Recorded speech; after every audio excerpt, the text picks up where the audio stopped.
Hey there, you're watching the Dave Does channel. I am Dave Does, and this is Dave Does Reacts. And today I'm going to be checking out the band Kreator, and the song is Serpents. And I have a confession to make. In all the years I have been a rock head, metal head, whatever you want to call it, which I've been into music since I've been into rock music, metal music since I was about 13. So that would make it 13. I've got to do the maths now. 34 years. Yeah. So I'm 47. So 30, if my maths are right, 34 years. I've been listening to rock and metal. I have never once listened to the band Kreator. I'm sorry. I am really sorry. It happens. I don't know why. I don't know. Maybe I just didn't like. I've never liked the name. Maybe I thought they were just a little bit too old and fuddy duddy, even when I was getting into metal in the early 90s. So I mean, they were probably classed as an old school band by the time I got into rock and metal at the beginning of the 90s.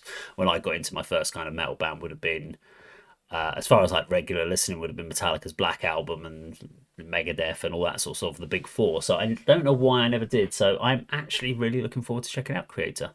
That's been one of the longest intros I've ever done to a video there, but I thought it was important I mentioned this. So my expectation Kreator, I believe, is what they German thrash, sometimes get referred to as what should have been one of the big four, or they are the big four within German metal, I think.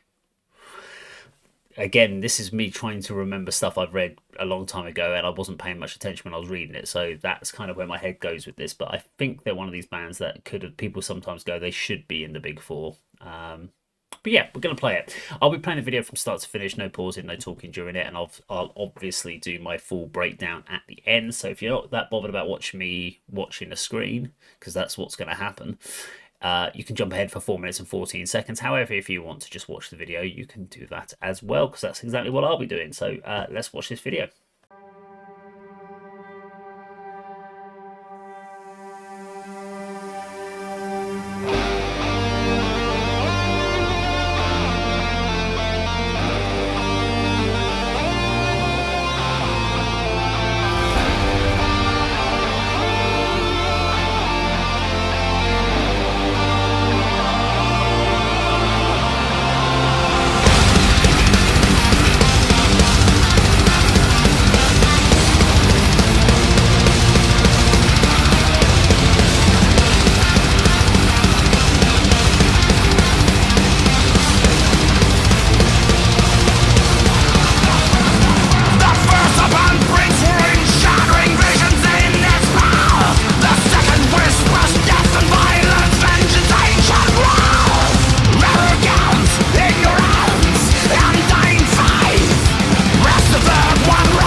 Okay, there we go. Seven Serpents by Kreator. Really enjoyed that track actually.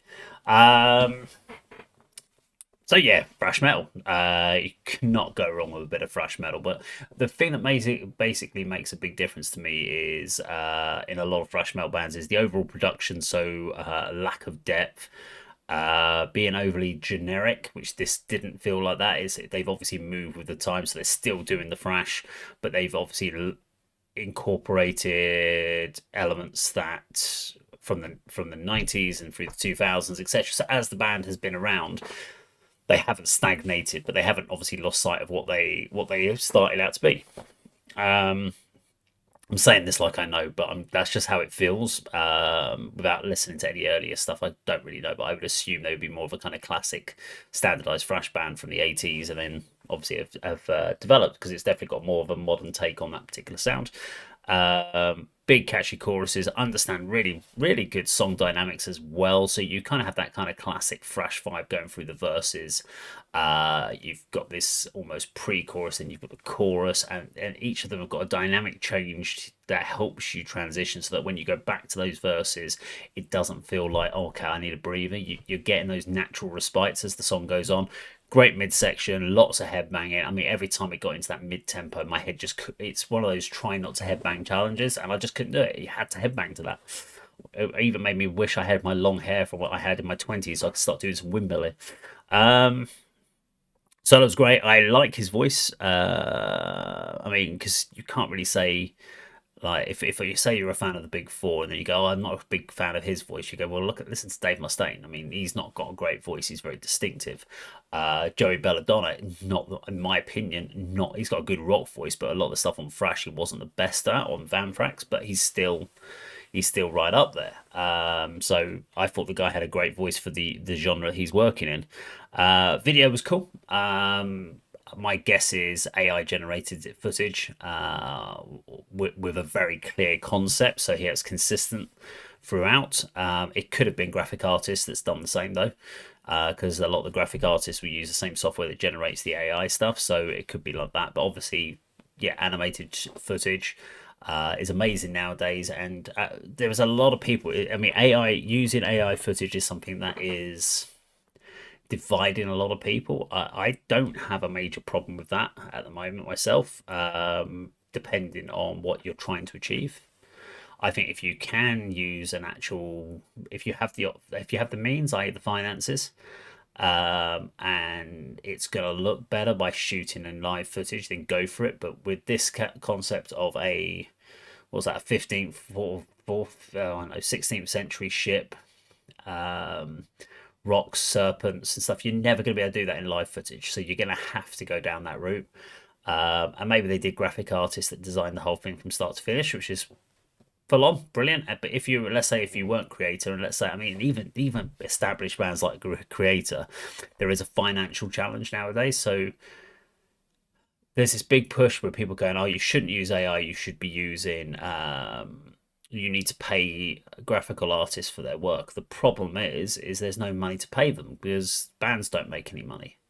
So the bands aren't making any money. So really, all it is they're not making money from the shows. They're making very little money from the shows. They're paying money out of their own pockets for studios. So and you're not making any money back on your music. And now you say all it is bands are literally, they're the ones hemorrhaging money out. So bands are giving all their money out, not making any money back, and you kind of go, well, bands aren't making any money either. So the people that are actually, what we really have to do is make money, or make music, unfortunately, more costly. We've got to make it a case where you actually need to buy music, and streaming platforms are probably are a really, I mean, it's great for discovering new bands, but it's awful for once you have to start. I mean, what I reckon, this is what streaming should do. They should only put on snippets of songs, or they should put on overdubs like they used to do on, like, I remember getting an in Il Nino CD. It was on like a cover mount CD, and it started playing the song, and it got to like the chorus, and it was like, Il Nino's Revolution album coming out on blah blah blah, and it just went that over the top, and it meant that you got an idea of what the song was. But if you wanted to listen to it without this talking over advertisement, you had to go and buy the album. You weren't getting anything free. I reckon that's where Spotify's and stuff should do. They should have to give short parts of the song only and make it pay, and you have to buy the song. And even if you were to go around and say, well, I really like that song by that band, I'll pay 10 pence for it, it's still more than what the bands are getting right now. At least you then own it. You would own that. It would go into you could save it to your computer if you wanted to, listen to it in download time, whatever you want to do, save it to your phone. Because you don't own anything, you're paying your monthly subscription. So I don't use Spotify. I am logged and registered as far as things like my band Telescribe, because we have to, unfortunately. Even if I don't like it, I still have to, because it's where bookers for bands and stuff go, what's your Spotify link, because we need to see what your listeners and numbers are and all that sort of stuff. But it doesn't help us in the slightest. We basically go out, we record an album, and then we effectively spend all the money on it. And then if the only way we'll get any money back is the cost of the CDs, and the CDs basically just cover their own costs, and we lose that money that we're never going to get that money back. And it's just unfortunately the way that the music world is. It's basically a big glorified hobby that you work another job to pay for even musicians established. So I'm actually okay with AI if it's done well. But if you have the opportunity to go out and film and do something or be creative, go off and do that. That's my only thought on it. But I thought the Kreator video was good. Good storytelling, and I like the way it was balanced within the live performance as well. So I thought the live performance elements were very cool. So there you go. If you enjoyed this video today, please do like, share, subscribe. I'll see you in another video sometime very soon. Take care.